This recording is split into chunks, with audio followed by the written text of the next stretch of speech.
আপনাদের সামনে একটি গল্প নিয়ে হাজির হলাম। গল্পের নাম বিয়ার কাবিননামা জালিয়াতি।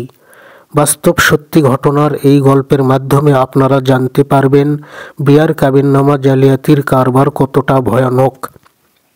গল্পটি উপস্থাপনা করা হচ্ছে নওগাঁও ভাষা চ্যানেলের পক্ষ থেকে এবং এই গল্পে ব্যবহার করা হলো নওগাঁও সাধু ভাষা।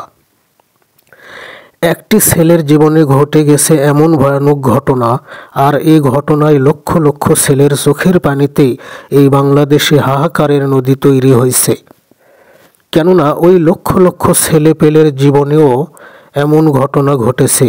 কাবিননামায় দেনমোহর ছিল 50,000, কিন্তু জাল কাবিননামার কারণে ওই 50,000 টাকা দেনমোহর হয়েছে 5 লক্ষ টাকা। আর কাবিননামা জালিয়াতির সুযোগ মেয়ে পক্ষ বা কাজী সাহেব তখনই পায় যখন ছেলেপক্ষরা ভুলবশত কাজী সাহেবের কাছে থাকিয়া কাবিননামার কপি উঠাতে দেরি করে, কিংবা কাজী সাহেবের কাছে থাকিয়া কাবিননামার কপি নিতে ভুলিয়া যায়।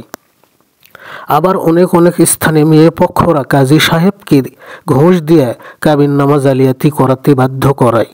2018 সালের নারী শিশু নির্যাতন মামলা বা 2018 সালের যৌতুক নির্যাতন মামলা দিলেই উকিল সাহেবেরা বড়লোক হইয়া যায়।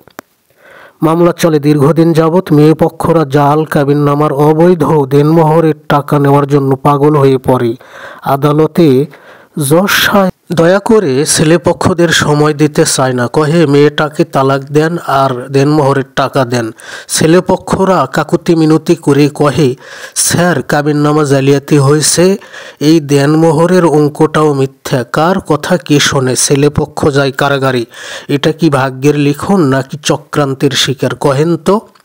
আর একটা কথা কহিতে ভুলিয়া গেছি, মেয়েরা কেউ পরকিয়া করে, কেউ স্বামী ছাড়িয়া অন্য কারো প্রেমী আসক্ত হইয়া পড়ে। অজুহাতে মিথ্যা কথা কহিয়া ছেলের বাড়ি থাকিয়া বাবার বাড়ি যাইয়া বাপের বাড়ির টানি পড়িয়া থাকে। আসে না।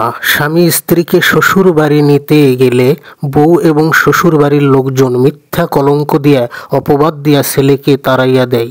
ছেলে কি করবে? নিরুপায় হইয়া জজ কোর্টের উকিল সাহেবের কাছে যায়। উকিল কহে, শুধু মেয়ে না, মেয়ের মাও তোমার কাছে চলিয়া আসবে, দাও 5,000, 100 ধারার উদ্ধার মামলা দিতে হবে।